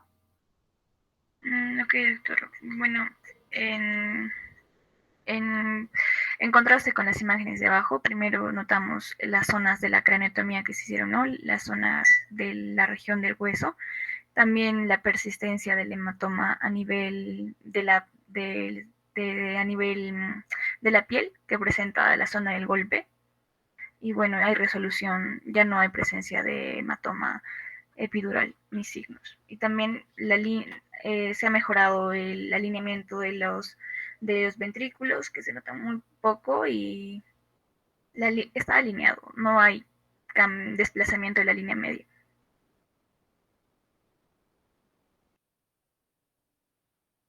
Bueno, jóvenes, está bien su descripción, ¿ya? voy a hacer una descripción rápida, ¿ya? Comprendan, jóvenes. Así van a describir en los siguientes casos clínicos, ¿no? Entonces, esta es una imagen de tomografía cerebral, de parénquima cerebral, ¿no es cierto? Donde se evidencia, primero tenemos que ir de afuera para adentro, donde se evidencia un cefalohematoma. Aquí en la primera imagen ven, encima del hueso hay como una inflamación color, en tomografía se dice hiperdenso. Hiperdenso, señala a ver David, en la primera imagen, a la izquierda. Ahí ven, entonces eso primero que escribe, y se aprecia un cefalohematoma. Este es cefalohematoma jóvenes, ¿ya? Eso es sangre encima del cráneo, ¿ya? ¿En qué lado sería? Su compañero dijo que este es el lado izquierdo. En las tomografías, en las imágenes siempre en este lado es derecho, jóvenes. Incluso en la descripción dice derecho, ¿no? Entonces, hay cefalohematoma, ¿en qué zona? Esta zona más o menos es temporal. Temporoparietal, hasta arriba va, ¿no? Temporoparieto occipital incluso, ¿no? En la segunda imagen se ve que está hacia la parte posterior, hacia occipital. Entonces, el cefalohematoma es temporoparieto occipital, ¿no? Luego, no se puede evidenciar ahí si hay fractura de hueso, ¿no? No se puede evidenciar ahí. Pero si hubiera, describimos fractura de hueso, ¿no? Fractura de parietal, o temporal, o occipital. Otra cosa, por experiencia nosotros sabemos, en teoría también han revisado sus compañeros, los hematomas epidurales se forman por fractura de hueso siempre. Fractura de hueso. Aprovechando, voy a preguntarles. A ver, los que han expuesto, David. ¿Qué vaso se rompe para formar el hematoma epidural? ¿Qué vasos? ¿Arterias o venas? En un 70%, 75-80% son arterias, doctor. Es muy raro que se rompa una vena para formar el hematoma epidural. ¿Qué arteria sería la que se rompe entonces? La arteria meningia media. Muy bien. Así es, jóvenes. Por eso cuando uno lee la teoría sabemos, ¿no? Entonces, ya, los epidurales se forman.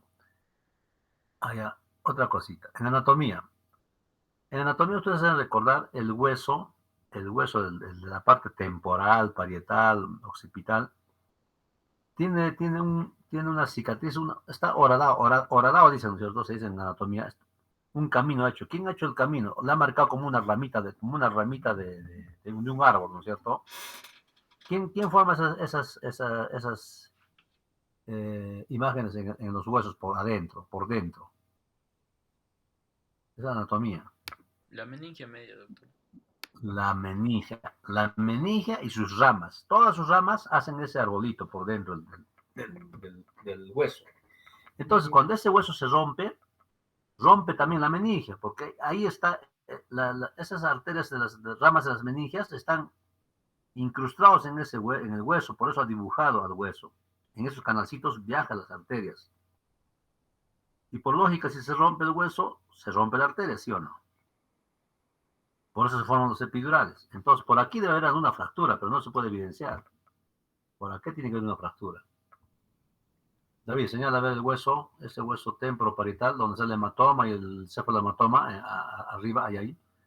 Por ahí debe haber una fractura, pero no lo puedo evidenciar. Bueno, hay que describir si es que hay fractura jóvenes, ¿ya? Bueno, nos pasamos esa y hablamos ya del hematoma, pues, ¿no?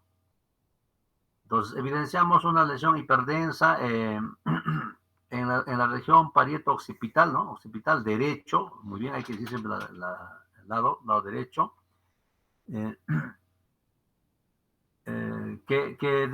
Que no evidencia surcos en ese hemisferio. Mira, no hay surcos en ese hemisferio. Sigue señalando, David, con tu flechita, no hay surcos cerrados en ese hemisferio derecho. Desvía línea media discretamente, ¿no es cierto? Está desviando línea media. ¿Qué más vemos? No hay edema, ¿no? Edema no veo. Edema siempre es en dedo de guante, jóvenes. Ya. Y si vemos la primera imagen, pareciera que ahí el corte está a nivel del tronco. Entonces yo podría decir acá cisternas peritroncales cerrados, no se ve el tronco encefálico. El mesencéfalo es bonito, como una carita de gatito, ¿no es cierto? No se puede evidenciar, entonces está cerrado la cisterna. Entonces hay que describir también eso. Cisternas peritroncales cerrados, ¿no? Entonces este paciente no está tan, mira, ve cómo se ha complicado. Ahorita debe ser este paciente en grado 11, no creo que esté en 13, porque la cisterna está cerrada, el tronco está ya afectado. Ahora, ¿cómo me doy cuenta que este sangrado es agudo, jóvenes? Está sangrando en el momento del paciente. Incluso en el momento que le han hecho tomografía, está sangrando. Porque hay densidades diferentes, ¿ven? Hay 2, 3 densidades. En el mismo hematoma, fíjense los jóvenes. Hay 2, 3 densidades. Hay una turbulencia también. Hay como un remolino, se nota, ¿no? En la segunda imagen. Entonces, está sangrando, sigue sangrando el paciente. O sea, esa arteria que se ha roto, está sangrando. Está sangrando, mire. Se ve densidades diferentes. Porque si fuese una sola densidad, ya no sería sangre. Ya diríamos que no está sangrando. Aquí hay 2 densidades en la primera imagen. Está llenándose de sangre, ¿no? Ese hemisferio. Ya qué peligroso es. Seguramente a un principio, cuando llegó la primera vez al hospital, ya tenía un sangrado pequeño, pero estaba todo ok el paciente. Por eso les dije, ha llegado muy rápido el paciente al hospital, ha llegado a las 3, 2 horas nomás. Lo hemos evaluado y a su casa. En su casa ha seguido sangrando, ha aumentado el volumen del sangrado y ya le complicó al paciente, viene con cefalea, incluso ya puede estar con náuseas y vómitos, incluso puede tener pupilas anisocóricas. Eso tampoco no habla el examen físico, ¿ah? ¿Qué pupila se le ha dilatado, jóvenes, aquí en este caso, con esta imagen? La derecha, doctor. La derecha, muy bien. Ipsilaterales. La derecha sería dilatada, así es. Entonces, cuando la pupila derecha está dilatada, nosotros tenemos que sospechar que el hematoma está en el lado derecho. Muy bien, entonces el paciente, ¿con qué volumen se operan los pacientes? Ya eso en la teoría lo han hecho. A ver, Jordan, dime tú, ¿con qué volumen se operan los hematomas epidurales?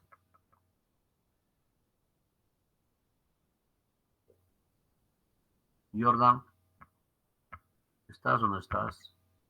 Perdón, doctor, pensé que había dicho Johan. Jordan. Los hematomas epidurales. Sí. Doctor, a partir de 300 mililitros. ¿Qué dices, Johan? 30, doctor, decía 30 en la exposición. 30 menos. O sea, no está lógico, hay que estar atentos también a la exposición, pues si no hemos venido leyendo por lo menos la exposición de los compañeros hay que aprovechar. Doctor, pero tenía una duda ahí, porque yo lo que revisé solo mencionaba 1 centímetro de grosor del coágulo, no mencionaba un volumen, solo el volumen. Sí, es que hay varios artículos, ¿no? Dependiendo de dónde se han hecho los estudios, pero a nivel mundial siempre se maneja ya hoy en día el volumen. 1 centímetro, tal vez podemos hablar de subdurales. Cuando hablamos de subdurales, 1 centímetro de grosor es quirúrgico también, así es. Pero en epidurales ya se habla de volúmenes jóvenes. Y otra pregunta para los expositores. A ver, ¿quién más ha puesto? A ver, David, ¿quién más? Yamilet, ¿quién más ha puesto?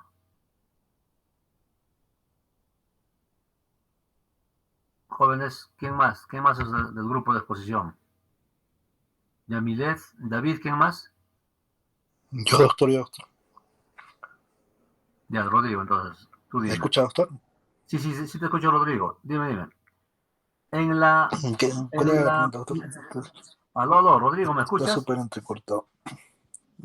Ya, Rodrigo, ¿me escuchas? Hola. Sí. Ya, entonces la pregunta es... Sí, doctor.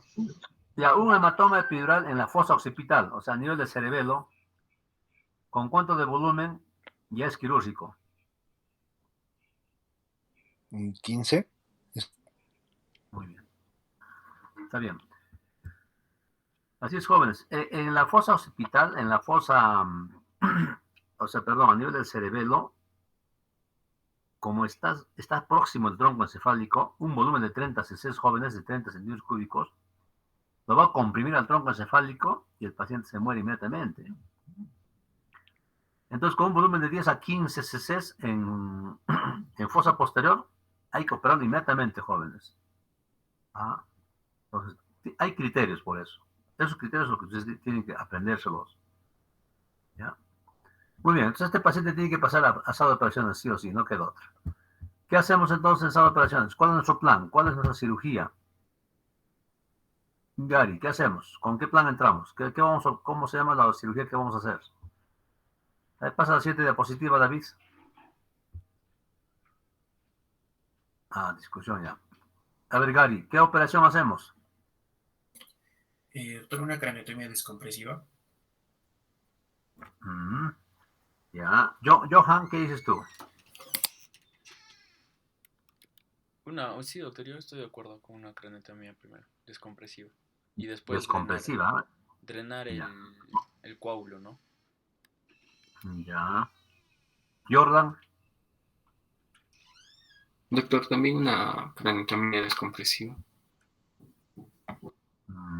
¿Alguien dice lo contrario?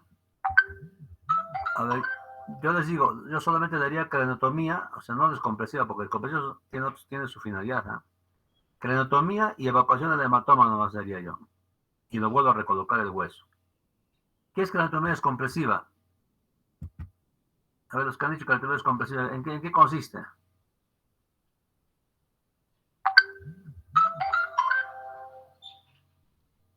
Doctor, consiste en la liberación de la presión intracraneal. Se saca una porción de hueso para que el encéfalo tenga más espacio en un proceso expansivo.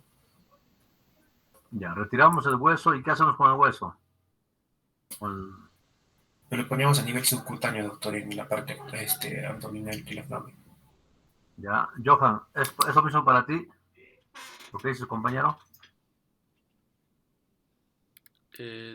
Claro, o sea, se retira el pedazo de hueso y después, o sea, para drenar el coágulo nada más y después se vuelve a poner en su sitio. Ya, son dos cosas diferentes. Lo que Gary dice es craneotomía descompresiva, así es la descompresiva. El hueso se guarda en la pared abdominal, ya, pero lo que dice Johan es lo que se hace en esta cirugía, craneotomía y evacuación de hematoma nada más y recolocar el hueso.